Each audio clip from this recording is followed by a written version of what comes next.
This evening is part of the Historical Society of the Upper Desert, and was one of the people that was instrumental in obtaining the old USO building on Ridgecrest Boulevard. He's going to talk to you a little bit about how that maybe came to be. Tex Hoppus.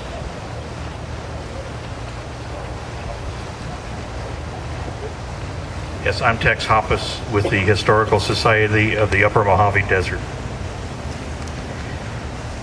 If you are able, save for them a place inside of you, and save one backward glance when you are leaving for the places they can no longer go.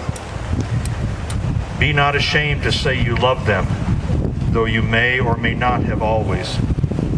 Take what they have taught you with their dying and keep it with your own.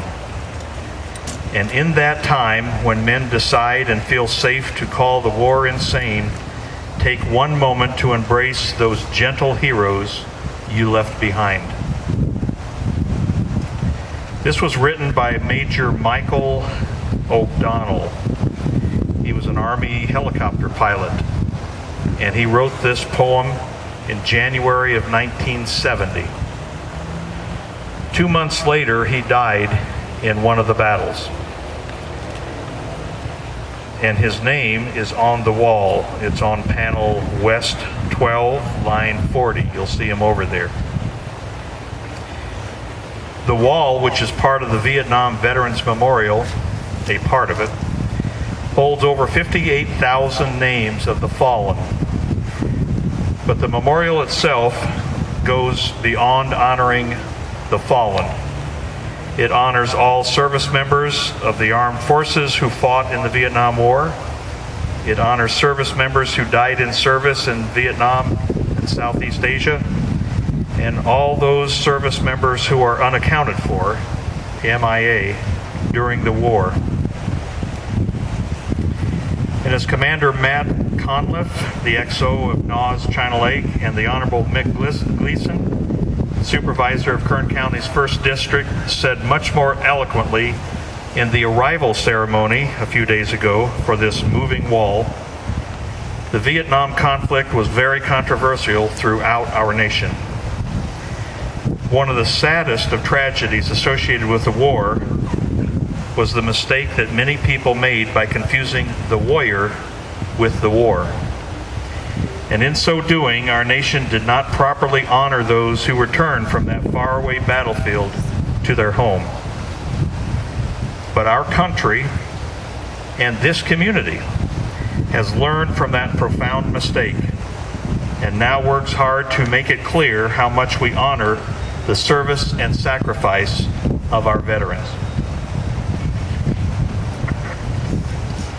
Look at all the many ways our own community honors our veterans today. We have fraternal organizations that honor our veterans in a variety of ways, like the American Legion and the VFW, along with the Rotary, the Elks, the Lions, the Exchange Club, the Optimists, the Kiwanis, and on and on. This community displays banners on our town's lampposts to honor local veterans.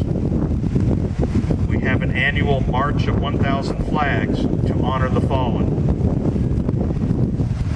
We have established and opened a Veterans Memorial building.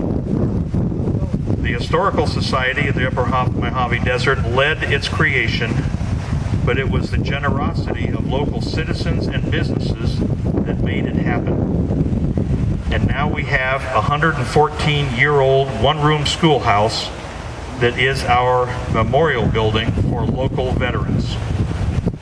If you or your family or friends have a veteran who has not provided a photo and a story of service and sacrifice to our country, please do. It will be memorialized in our own Veterans Memorial Building for all to see. Our community conducts a monthly breakfast for our veterans and their spouses for free. The third Thursday of every month, veterans are welcome to a hot breakfast in the historic USO building. It's starting at 0800. Now, that's going to confuse some here. That's 8 a.m. Chuck Griffin and his family volunteer time and food to prepare the breakfast. The American Legion Riders and others volunteer their time to serve our vets. Mojave Pistachios donates materials, and the Historical Society hosts the breakfast and volunteers its time and resources to honor all of our veterans. Our community has a Veterans Stress Support Group that meets regularly under the guidance of Dr. Esparza. The goal is to provide a source of understanding, solace, and treatment to those veterans who are experiencing battles within their souls. The group meets within the Veterans Memorial Building itself. There are many other ways in which our community honors our veterans and their service and sacrifice. And while we remember with pride and with sadness the sacrifice of those whose names are on this wall, one of the best ways to honor their service is to honor the service of all of our vets. Thank you.